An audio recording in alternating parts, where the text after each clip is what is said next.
দেখুন আজ আমি তৈরি করব মশলা কুচো নিমকি। Welcome back to my channel S কিচেনের পক্ষ থেকে আমি শেফ আলী নিয়ে এসেছি আপনাদের জন্য আরও একটি নতুন স্বাদের নতুন রেসিপি, মশলা কুচো নিমকি। তার জন্য এখানে নিয়েছি 300 গ্রাম ময়দা আর নিয়েছি গোলমরিচ দেখুন আমি একটু আধ ভাঙা গুঁড়ো করে নিয়েছি, পুরো কিন্তু গুঁড়ো করব না। আর নিয়েছি কারি পাতাটা একটু ভেজে গুঁড়ো করে নিয়েছি। আর নিয়েছি সাদা জিরেটাও একটু শুকনো কড়াইতে ভেজে আমি আধ ভাঙা করে নিয়েছি। আর নিয়েছি কালো জিরে, আরও অন্য উপকরণও আছে।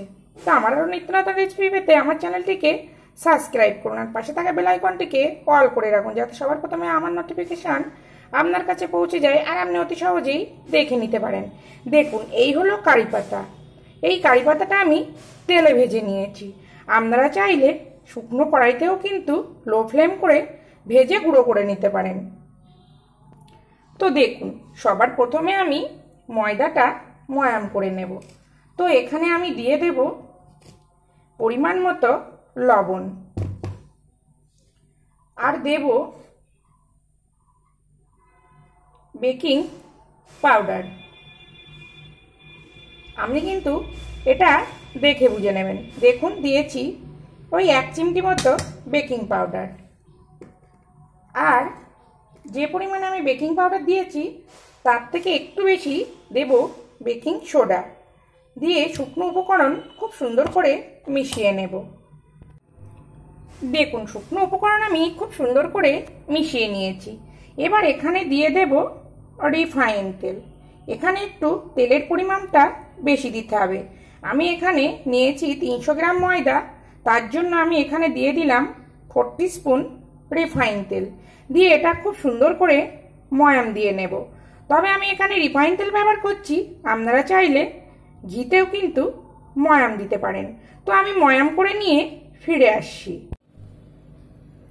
দেখুন খুব সুন্দর করে আমি ময়ামটা দিয়ে নিয়েছি। আর দেখুন কত সুন্দর ময়াম হয়েছে।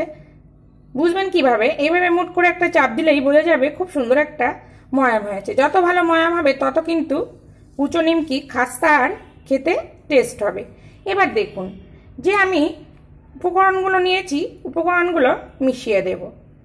এইগুলো দেওয়াতে মশলা নিমকির টেস্ট খুব সুন্দর আসবে। দিয়ে দেব জিরে ভাজা।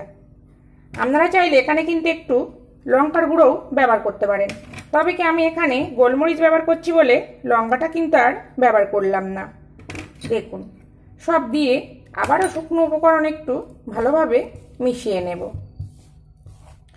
প্লিজ ভিডিও দেখার শুরুতে একটা লাইক দিয়ে ভিডিও দেখা শুরু করুন। আপনার একটা লাইক আমাকে অনেক দূর এগিয়ে নিয়ে যেতে সাহায্য করবে।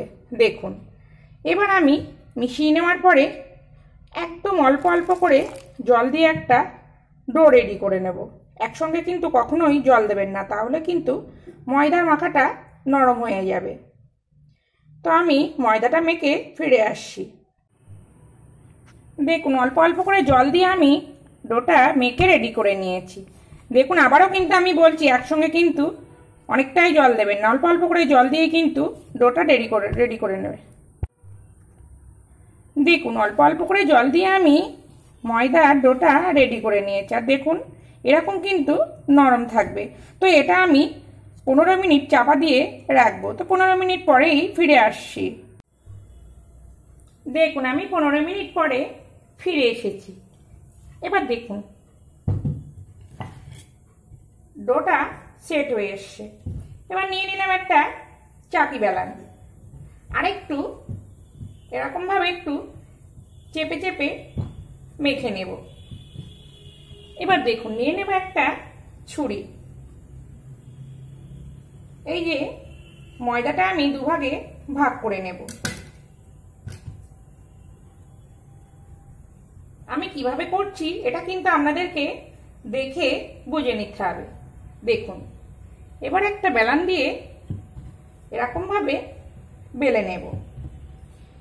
এই মশলা নিমকি সত্যি খেতে অসাধারণ। এটা চায়ের সঙ্গে পরিবেশন করলে খেতে খুবই ভালো লাগে, বা আপনারা মুড়ির সঙ্গেও খেতে পারেন। এই যেন একটা অসাধারণ টেস্ট।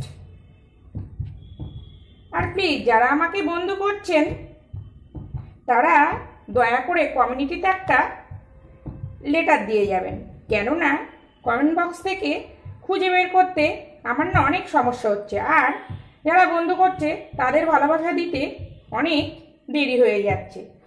দেখুন এইভাবে বেলে নেব। দেখুন আমি একটা রুটির আকার বেলে নিয়েছি। আর দেখুন আপনাদেরকে দেখাই কেমন পাতলা করেছি, খুব কিন্তু মোটা করব না, যেহেতু কুচো নিমকি তার জন্য কিন্তু পাল্লাই করতে হবে। এবার একটা ছুরি দিয়ে এইভাবে কেটে নেব। কুচো নিমকি তো ছোট ছোট করে সরু সরু করেই কেটে নেব। দেখুন তো আমি কেটে নিয়ে ফিরে আসছি, কেননা বড় ভিডিও অনেকেই দেখতে চায় না। তো যদি ভিডিও বড় হয়ে যায় অনেকেই দেখবে না, শুধু ভালোবাসার মানুষগুলোই দেখে চলে যাবে।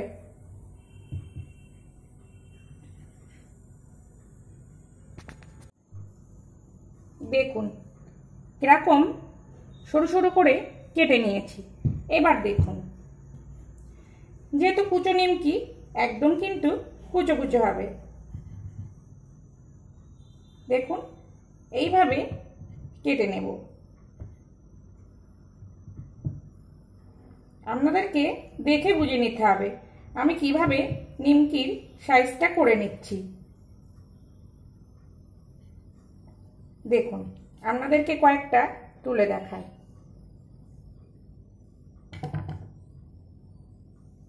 দেখুন এরকম ছোট ছোট সাইজ করেই কিন্তু কেটে নিতে হবে। তো আমি বাকিগুলো সব কেটে নিয়ে ফিরে আসছি। দেখুন এইভাবেই কিন্তু কেটে নিতে হবে। দেখুন এরকম সাইজ করে কেটে নিয়েছি। আর অন্যদিকে কিন্তু আমি তেল গরমও বসিয়েছি। দেখুন তেল বসিয়েছিলাম, তেলটা গরম হয়ে গেছে। আর এর মধ্যে যে দুটো একটা পাতা দেখতে পাচ্ছেন, এই তেলটার মধ্যে না আমি কারি পাতা ভেজেছিলাম, তার জন্য দুটো একটা পাতা এখানে আছে। তো গ্যাসের জোরটা এবার আমি একদম লোতে করে দেব, কেননা যদি হাই ফ্লেমে ভাজা যায় তাহলে ওপর থেকে লাল হয়ে যাবে আর ভেতরটা কাঁচা থাকবে। দেখুন একসঙ্গে দিলেও কিন্তু আস্তে আস্তে সব ছাড়িয়ে যাবে। তো এইভাবে আস্তে আস্তে করেই মশলা কুচো নিমকিগুলো দিয়ে দেব আর নাড়াচাড়া করে ভেজে নেব। একদম লো ফ্লেমেই কিন্তু ভাজতে হবে। দেখুন একদম লো ফ্লেমে কিন্তু ভাজছি। আর দেখুন সব গা থেকে কিন্তু ছাড়িয়ে গিয়েছে। এইভাবে মাঝে মধ্যে নেড়ে নেড়ে লাল লাল করে ভেজে নিতে হবে।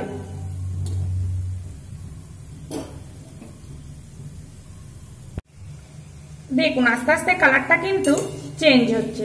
আর গ্যাসের জোরটা অল্প বাড়িয়ে দিয়েছি, মানে মিডিয়াম ফ্লেম করে দিয়েছি। তো এই পর্যন্ত আমার নতুন বন্ধু পুরনো বন্ধু যারা আমাকে পাশে থেকে সাপোর্ট করছেন তাদেরকে অসংখ্য অসংখ্য ধন্যবাদ এভাবে আমাকে পাশে থেকে সাপোর্ট করার জন্য। আর যারা সাধারণ দর্শক তাদেরকেও অসংখ্য ধন্যবাদ পাশে থেকে আমাকে সামনের দিকে এগিয়ে নিয়ে যাওয়ার জন্য। তবে কি যারা সাধারণ দর্শক প্লিজ একটা ছোট্ট কমেন্টস করে যাবেন, তাহলে আমিও আপনাদেরকে ভালোবাসা দিতে পারবো বা ভালোবাসা জানাতে পারবো। দেখুন এইভাবে লাল করে ভেজে নেব।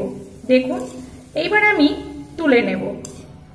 আর বাকি যে নিমকিগুলো আমি করছি ওগুলোও একইভাবে ভেজে নেব। দেখতে দেখুন কত সুন্দর হয়েছে, খেতেও কিন্তু ততটাই সুন্দর। আর গরম গরম চায়ের সঙ্গে পরিবেশন করতে হবে, তবে দেখবেন কতটাই না মজা হয় খেতে। দেখুন কত সুন্দর দেখতে হয়েছে। তা আমি এবার তেলটা ঝরিয়ে নিয়ে তুলে নেব। দেখুন মশলা কুচো নিমকিগুলো আমি ভেজে নিয়েছি। আর সত্যি কথা বলতে এতটাই খেতে টেস্ট হয়েছে, আপনারা একদিন বাড়িতে না তৈরি করে খেলে বুঝতেই পারবে না কত সুন্দর টেস্ট হয়েছে। দেখুন কতটা খাস্তার মুচমুচে হয়েছে। তো আপনারাও বাড়িতে এইভাবে মশলাদার কুচো নিমকি তৈরি করুন আর গরম গরম চায়ের সঙ্গে পরিবেশন করুন। আশা করছি খুবই ভালো লাগবে। আর যদি ভালো লাগে প্লিজ প্লিজ আমার চ্যানেলটিকে সাবস্ক্রাইব করে পাশে থাকুন। আর খুব ভালো লাগলে সঙ্গে একটা লাইক আর একটা শেয়ারও করে দিন। আবার ফিরে আসবো নতুন কোনো রেসিপি নিয়ে। সবাই ভালো থাকবেন, সবাই সুস্থ থাকবেন।